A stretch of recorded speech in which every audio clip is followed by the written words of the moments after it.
Hey guys, Taco here, and today we're going to use a solar base that costs less than 8,000 stone.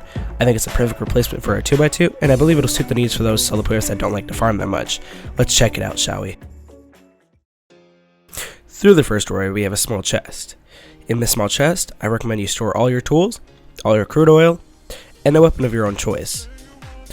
So, let's say somebody's door camping you. You're going to open the door to your right, and the front door.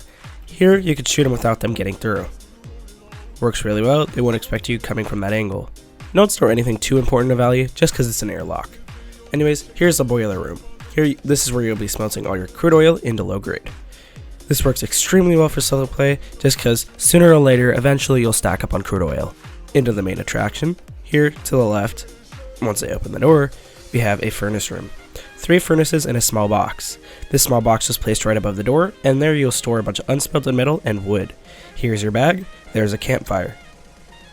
Anyways, let's turn that off, and let's head on in here. Here, as you see, there's a bunch of hemp. I made use of the small planter, so it is now craftable using 1 tarp and 100 wood. Alrighty, so on the top chest, here, this is where you're going to store all your weapons. You're mainly going to get a bunch of crosses, revolvers, and pipes. Down below that is where you're going to store all your armor and a little bit of your meds. Around back, here's where you're going to store all your food. So, I put this right next to the campfire conveniently, but anyways, here is your cupboard. So let's head on out of this room. We're going to close all these doors, and we'll go into our airlock. Here, this chest, I put it there for a reason. You're going to jump on your door and jump into this doorway. I did this so you don't have to put any ladders or any ladder hatch. Personally, I think it's more effective. In the top left chest, we have wood and stone. Below that, we have metals. Next to that, to the bottom right, we have our components. Above that is all your animal products and a lot of your explosives. In here, this is the water room. I called it this for a reason. Let's close the door and I'll show you why. Here, this pumpkin, what you can do is you can open it, grab the water bottle, and go to the water refiner. You can fill up your water bottle using this, or you can transfer all the water into the water barrel. I implemented this room just because food no longer yields as much water as it did before. I think the scenario that this room would be best used for is if you live near a saltwater source, so that works very well. Anyways, not much more to say about that, so let's head on out. One thing, the way to get out of this room is you have to jump on top of the chest. Very easy to do. All you have to do is just crouch jump and then fall through the doorway. You won't be able to go through the doorway physically there, so yeah. Anyways guys, let's move on to the base build. Alrighty, so this first step is going to be completely optional. You're obviously going to have some preparation in order to get a refinery, so that's why I'm going to have this optional. If you are doing the refinery, make sure the pipe is facing you and place a triangle foundation halfway up the side of the refinery. Here, this is a bad example because, as you see, the tip of the triangle is more than halfway up. So we're going to redo that one. This one should be perfect. Once I place it, there we go. As you see, a little bit more, but I think it's fine. So it has to be about halfway. Now surround the entire thing. Once you have it surrounded, delete all the unused foundations, such as these 2, those 3, and these 2.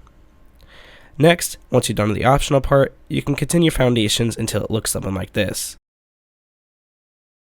This is what the foundations would look like with the refiner, and obviously this is what they would look like without it. What you're going to do is you're going to place a doorway disincluding the airlock and place walls around the main part of the base. Make sure you be very quick about this because you are very vulnerable in this state because you're a building. Next, start upgrading everything to stone. You will need 3.5k stone to do this step. You do not have to upgrade the interior doorways, for those will act as molds for now. Next, what you're going to do is you're going to place your door and a normal lock. You'll replace this with a code lock and a sheet metal door in a little bit. Hopefully you have furnaces at ready because you'll be placing these soon. Next, select the floor triangle and fill in your roof. Upgrade all of it to stone, and you'll be disincluding one of the triangles, and I'll show you which one. It is the one in the furnace room. Do not place it just yet. Instead, place the furnaces for now. You can place 3 furnaces inside a triangle, and trust me, I've done it. Next, we're going to go fill in that triangle that I told you to leave open. Hop on top of the refinery, and head over to that open triangle. What you're going to do is you're going to place a wood door and make sure it is facing into the furnaces. Make sure it is open for this step, and I'll show you why. What you're going to do is you're going to get a small chest and you're going to place it right on top of the door. When you are building, make sure you have the door open at all times, for if you build while that door is closed, it will break the chest. I'm telling you now, this is just a little fair warning. Alright, now you can place the triangle and upgrade it to stone. Alrighty, so now that you're relatively safe, start putting some wood and metal inside your furnaces, and get some metal cooking, for you'll need some soon. Hopefully you have enough resources to craft yourself a cupboard, or you already have one crafted. What you're going to do is you're going to place the cupboard in the triangle to the right, and I do advise you put a door on there just in case somebody is successful in door camping you. Alrighty, when you have more resources and a little bit of metal smelted, craft the following items: 1 large chest, 2 small chests, 1 small planter, and a ceiling light. What you're going to do is you're going to bring all to your inventory and we're going to place these. Once you have all your items in your hotbar, head over to this corner over here. Don't place your small planter just yet, but instead, place a wall frame in this area right here. This will act as a mold just to place your small planter. Put it in a good area, and once you're confident, press it down. Now, I do advise that you plant your hemp beforehand, just so you can get a head start. Place a ceiling lamp just to help it grow faster, and voila. Now you can see. Get a large chest and 2 small chests, and you're going to place some chests down so you can free up some inventory space, because we really haven't been able to get some chests down besides that small one. Alrighty, what you're going to do is you're going to place a large chest right there and a small chest right next to it. What you're going to do is you're going to place a sleeping bag right next to your furnaces. This will just act as a way for you to get back to your base, because obviously it would kind of suck to lose your base.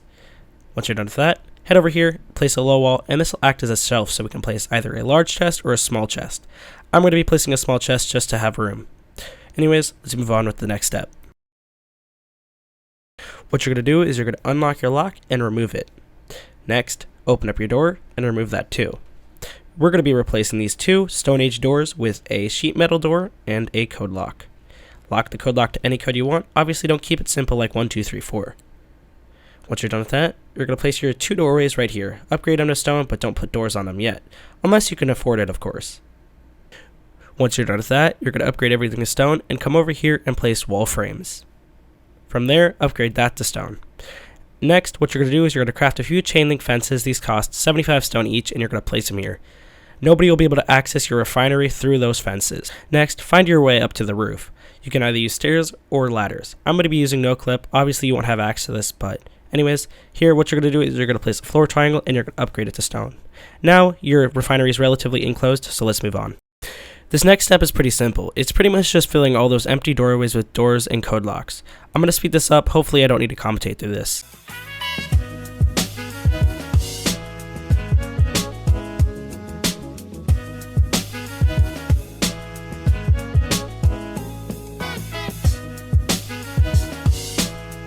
Time to work on your second floor. What you're going to do is you're going to place a small chest right next to the door of the refinery.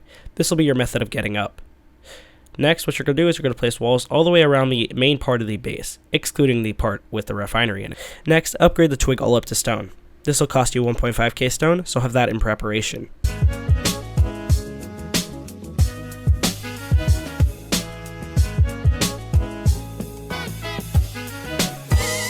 Next, what we're going to do is we're going to place the boxes of the second floor. What you're going to do is you're going to rotate the boxes using R and place them vertically like that. Once you have that done, get your building plan and select the low wall. As of devlog 140, the only building structure that can have stuff like chest room are low walls. From here, you're going to place a horizontal chest on top of that. Make sure it is as back as possible, just to have a little more room. Now that you're done with that, what you're going to do is you're going to get your building plan and select the doorway. You'll have 2 doorways. Upgrade it to stone and get a code lock and a door. Make sure the door is facing inwards just so you can get to your second floor. If it is facing outwards, you will not be able to get up here. Once you enter a code to your liking, head over to the water room. This is what we will be working on. You'll need a water purifier, a campfire, and a water storage. Place the campfire into the corner. Don't have it so tucked into the corner to where when you place the water purifier it sticks into the wall, but just have it perfectly enough to where it fits. Next, place a doorway and make sure it's facing outwards. Upgrade that to stone and get the water storage, and don't have it so close to the doorway to where you can't even enter, but next what you're going to do is you're going to get a lantern and a jack-o'-lantern, and you're going to place the jack-o'-lantern on one of the sides. It should fit through the wall, so yeah. Once you have that in there, place the lantern so you can have some lighting in here. This one should be easier since it's smaller. From there, what you're going to do is you're going to place a sheet metal door. Make sure it's facing outwards. You'll see why in a second. Anyways, guys, like and subscribe if you haven't already, and if we make 125 likes in the next 24 hours, I'll continue my daily upload spree for the week. Anyways, guys, peace.